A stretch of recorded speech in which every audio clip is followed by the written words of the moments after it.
Good morning, class. Good morning, Professor K. My name is Barbara Haywood. I'm a senior CRJ student at Baker College. My topic this morning is juveniles. The United States Supreme Court, the highest court in the land, has agreed that a child is different from an adult. A child's brain does not just develop because a child turns 18. The frontal lobe is still under construction until the approximate age of 25. The recent ruling that was made Tuesday by the Supreme Court now allows juvenile lifers to have a chance to see the parole board. It also takes off the term lifers. They will be mandated to a term of years. In Michigan, the legislation states that it's 25 to 60. A child in handcuffs. Can you just imagine the fear within the child? Just imagine the scariness that this child feels, but is afraid to admit. They're going to put on a tough act because there's so much fear running through a child. I would like to take a minute to talk about solitary confinement within juvenile penitentiaries. First and foremost, in Michigan, we no longer have a juvenile prison. Our juveniles are housed with adults, besides rapists, murderers, burglars, in general population. Our young children are now being parented or reared by other fellow inmates. Some and most do not have the best interest for the child at hand. In this picture, you see a cell. That's the common toilet with the sink. You can see the concrete pad.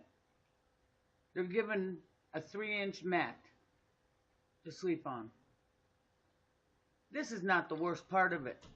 The worst part of it is they're locked down 23 and a half hours a day with no kind of communication with others.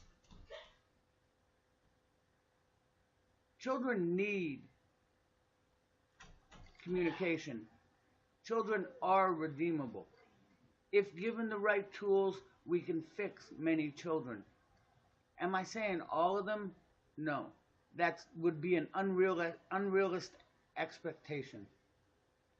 But most children lack certain things, and if given the chance, they can redeem themselves. A child in solitary confinement spends 23 and a half hours in their cell, and if they're lucky, the officer will take them out and let them have a shower, or they'll have yard in a small enclosed cage by themselves, walking for 1 hour a week. 1 hour a week. This is not helping a child, but this is the adult penitentiary system.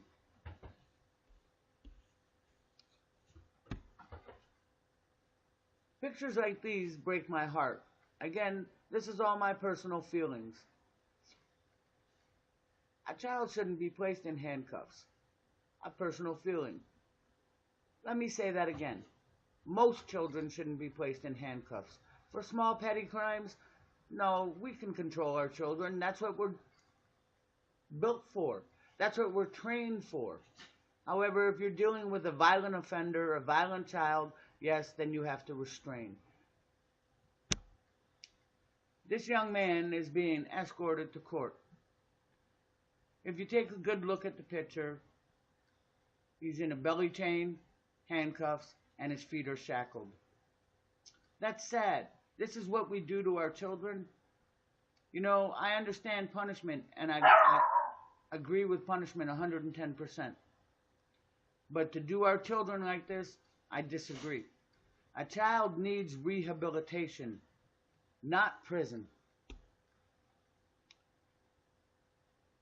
This is a picture of the children lining up to go to chow. Most of them follow rules and regulations, must have their hands behind their back, their shirts to be tucked in. This obviously is not Michigan because we would not allow hoodies in our facility, and they would have to be in proper uniform. So this is just a random picture, but just to give you a general idea of how a child functions. And this is the detention facility for children. This is not an adult facility. Children are mixed in with the adults and walk the yard with the same adults that now educate them on how to be better people. But what type of better is that when they're not getting the benefits of counseling, education? You have to understand, in Michigan, when you're given a life sentence, that's what it is. It's life. It's not 25 years. It's life. So we strip a child of hope. When we sentence a 15-year-old child to life, we strip that child of hope. Is that right? Is that child not worthy of an education? Is that child not worthy of a skill at a second chance? Most children make mistakes. Both you and I have made mistakes. Luckily, we haven't had to go on this side of the fence.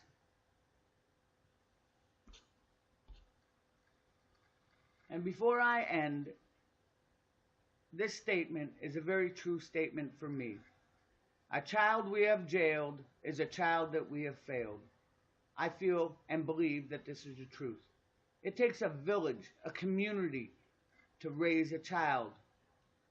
We can't just let children raise children. We have to step in. We are the adults. We have to educate, instruct, teach, direct, and encourage our children to become the most positive, productive citizens of the United States. Thank you for listening to my presentation. Please, I warrant all your comments. You all have a blessed day. Thank you.